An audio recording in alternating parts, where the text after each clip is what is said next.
এই যে মাদ্রাসার গেটটা দেখছেন, এই গেটের ভিতরে আমি প্রবেশ করব। এখানে মাগরিবের নামাজ পড়তে এসে দেখি অনেক বাচ্চারা কষ্ট করতেছে, তাদের কষ্ট দেখে আমার সহ্য হয়নি।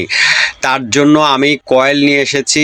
আমি চিন্তা করেছি, হুজুরের সাথে কথা বলেছি, এমনকি বলছি বাচ্চারা তো অনেক কষ্ট করতেছে, আমি 2 প্যাকেট কয়েল এনে দিই। আমি কয়েল আনতে আনতে দেখি তারা ফটতে বসে গিয়েছে। তারপরে দেখেন আমি হুজুরকে বলেছি একটু ভিডিও করতে পারি। হ্যাঁ, হুজুরে আমাকে অনুমতি দিয়ে দিয়েছে।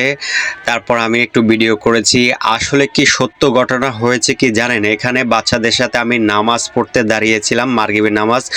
তখন দেখছি যে ওদের গায়ে প্রচুর মশা কামড়াইতেছে, ওরা গায়ে নিজেরা থাবড় দিচ্ছে খালি, ঠিক আছে। এটা দেখে আমার সহ্য হয়নি। তারপরে আমি নগদেই তাড়াতাড়ি করে হুজুরকে বলে আমি দোকানে চলে গেলাম, 2 প্যাকেট কয়েল নিয়ে আসলাম। এরপর হুজুর আমাকে বলে ওনাদের মাদ্রাসার ভিতরে খুবই অসহায় কষ্টের ভিতরে আছে, বাচ্চাদেরকে খাওয়াইতে খুবই কষ্ট হচ্ছে। হ্যাঁ, ওনারা এই জন্য খুব কষ্ট করে কয়েল না জ্বালিয়ে মশার কামড় খাওয়ায় এভাবে বাচ্চাদেরকে পড়ালেখা করাচ্ছে।